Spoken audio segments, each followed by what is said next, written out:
Bismillahirrahmanirrahim. In today lecture we will discuss about the data organization and data analysis. कि data organization क्या है और data analysis क्या है। तो सबसे पहले चलते हैं data organization की जानिब, लेकिन data organization से पहले हम data को जानेंगे कि data क्या है। So basically data ये जो है recorded observation है, recorded observation है। आपकी बायोलॉजिकल मेथड में आपने जितनी भी ऑब्जर्वेशन की है वो बेसिकली वो क्या है, डेटा है। एंड इन इंफॉर्मेशन, और ये मालूमात है, ये जो मालूमात और रिकॉर्डेड ऑब्जर्वेशन को हम डेटा कहते हैं। अब इसके बाद a piece of information such as names, dates, value taken from observation and experiment. Experiment और ऑब्जर्वेशन में जो डेट्स आते हैं, नेम्स आते हैं और वैल्यू आते हैं वो भी डेटा में शामिल है। डेटा क्या है? एक्सपेरिमेंट्स आपके और ऑब्जर्वेशन में जितनी भी नाम्स है, वैल्यूज है और नेम है, ये जो है this is basically included in what, data. Okay, ये जितनी भी चीजें हैं आपके ऑब्जर्वेशन में, नेम्स और dates, value, basically these are what, these are basically included in data. अब एक्सप्लेनेशन की तरफ चलते हैं, लाइन बाय लाइन एक्सप्लेनेशन करते हैं बुक की। Researcher collect and analyse data. Researcher ऐसा करते हैं कि वो डेटा को कलेक्ट करता है और उनकी जायजा लेता है। सिंपल मीनिंग इसका मतलब क्या हुआ? साइंटिस्ट कलेक्ट डेटा, यानी मालूमात को जमा करता है एंड देन स्टडी इट, और उनको स्टडी करता है। फॉर एग्जांपल डेटा में हमारे साथ क्या क्या चीजें आते हैं? A student right plant height daily. एक स्टूडेंट है वो प्लांट की हाइट को डेली जो है वो उनको लिखते हैं। This is data collection. ये जो अमल ये कर रहा है ये बेसिकली क्या है? ये डेटा कलेक्शन है। डेटा कलेक्शन में आपके साथ नेम्स आ जाएंगे, डेट्स आ जाएंगे और इसी तरह नंबर आ जाएंगे।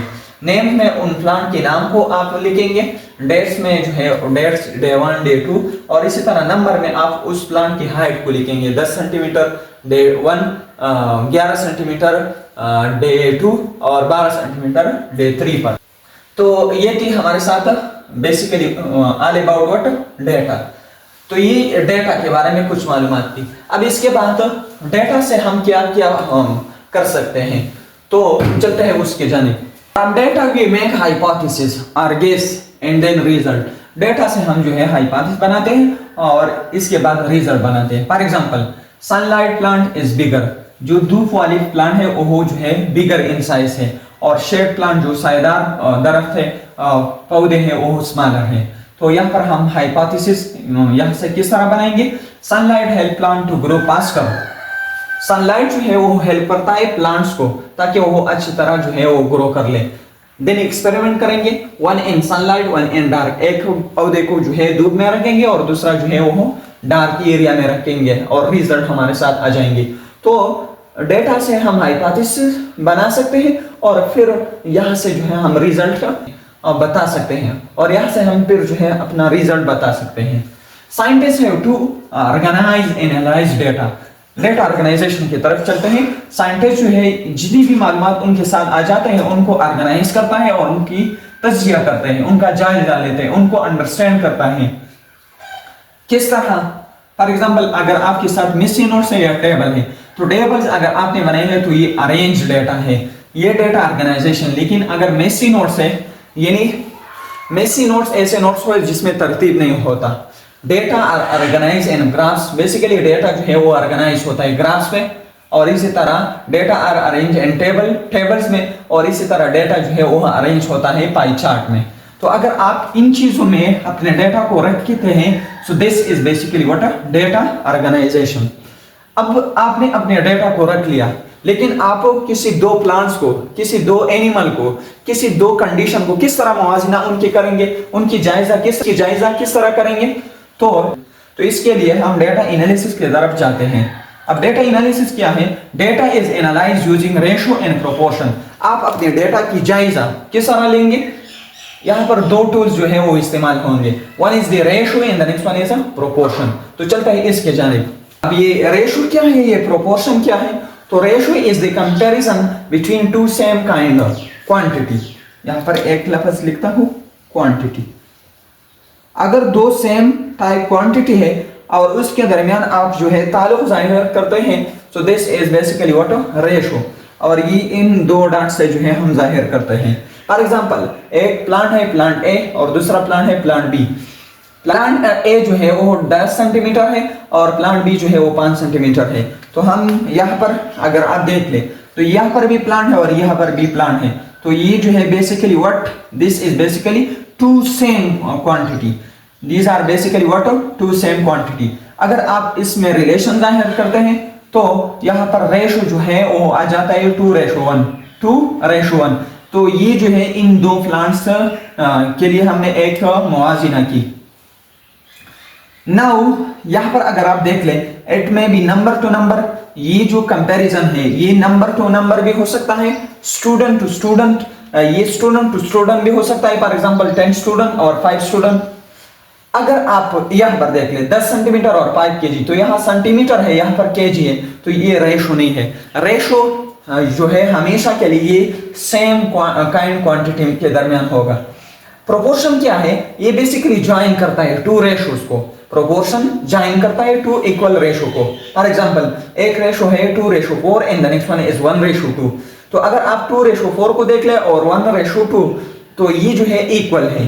तो इसके दरमियान जो ये साइन है ये बेसिकली व्हाट है, proportion. This is basically what, proportion. अब अगर इसको मैं ए नाम दो और इसी तरह बी और इसी तरह सी और डी, तो ये यहाँ इस तरह बन जाएगा A/B is equal to C/D। अगर A और D को हम एक्सट्रीम कहते हैं और B और C को हम मीन कहते हैं। इसमें एक और इंटरेस्टिंग बात यह है कि product of extreme is equal to product of mean. अगर आप A और D को जरा दें और B और C को, तो ये जो है इक्वल आ जाता है। फॉर एग्जांपल मैंने एक्सट्रीम ले लिया 2 और 6 और मीन को ले लिया 4 और 3। तो अगर आप उनको इन दो को ज़रब दें, इन दो को ज़रब दें, तो फिर क्या होगा, तो 2 और 6 अगर आप क्रॉस कर ले तो इससे 12 आता है और 4 और 3 को, तो फिर जो है ये भी 12 आता है।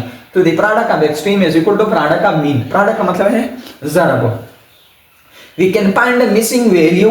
एग्जांपल यहाँ पर अगर आपको ये 3 दिया गया है तो आप जो है छोटे को जो है वो मालूम कर सकते हैं। किस तरह, तो एग्जांपल की तरफ जाते हैं। तो यहाँ देख ले, यहाँ पर मैंने लिखा है एग्जाम्पल पर ratio plus proportion A/B is equal to C/D। एक साइंटिस्ट है, उन्होंने ऐसा किया है कि कोलेक्स मॉस्किटो को जो है उनको अलाउ किया है ताकि वो स्पैरो को बाइट कर ले। सो 10 में से जो 6 है वो सफर होता है किस चीज से, मलेरिया से।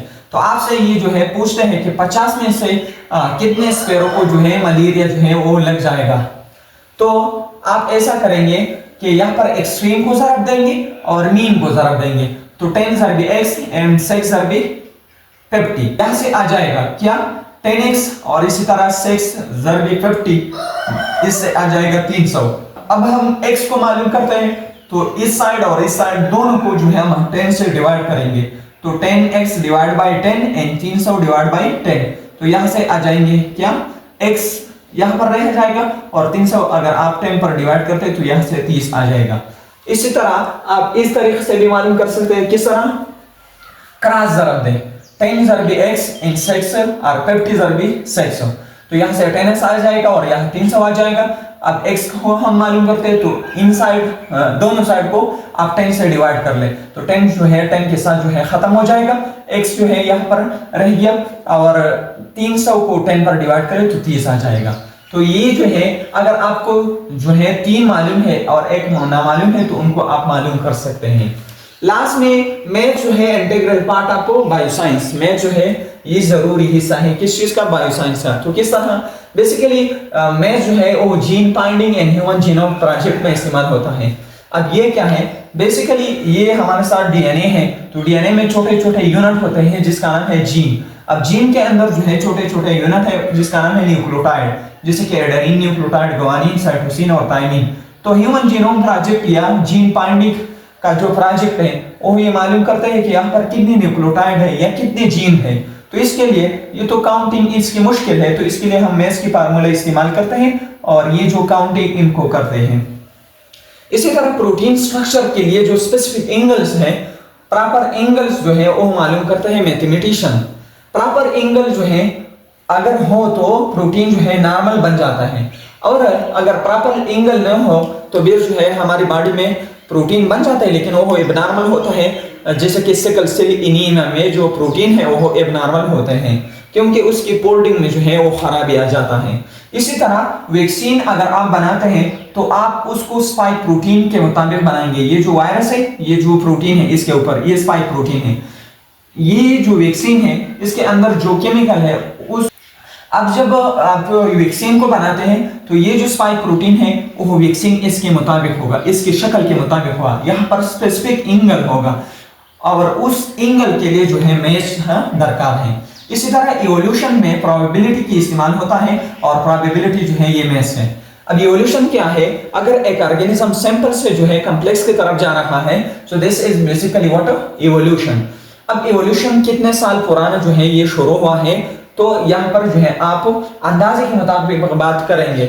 यहाँ पर आप अंदाजे के मुताबिक बात करेंगे और वो जो अंदाज है उसको प्रोबेबिलिटी कहते हैं। फॉर एग्जांपल बारिश होगा या नहीं होगा, ये प्रोबेबिलिटी है। आपने टास्क को उछाल दिया तो या तो हेड आ जाएगा या टेल आ जाएगा, ये प्रोबेबिलिटी है। नेक्स्ट है इकोलॉजी में इसकी इस्तेमाल होती है। Ecology basically is the study of environment, और एनवायरनमेंट में हम पॉपुलेशन को स्टडी करते हैं। पॉपुलेशन मतलब आबादी। तो पिछले साल जो है आबादी कितना था, अभी कितना है, तो इसके लिए जो है मैथ्स इस्तेमाल होता है। So basically this is all about what maths which is used basically in what bioscience. तो ये थी सेकंड चैप्टर। इंशाल्लाह इसके बाद हम थर्ड चैप्टर को स्टार्ट करेंगे। अगर आप चैनल पे नए हैं तो चैनल को लाजमी सब्सक्राइब कीजिए। अगर आप चैनल पे नए हैं तो चैनल को लाजमी सब्सक्राइब कीजिए, अपने दोस्तों के साथ शेयर कीजिए। Thanks for watching. वस्सलाम।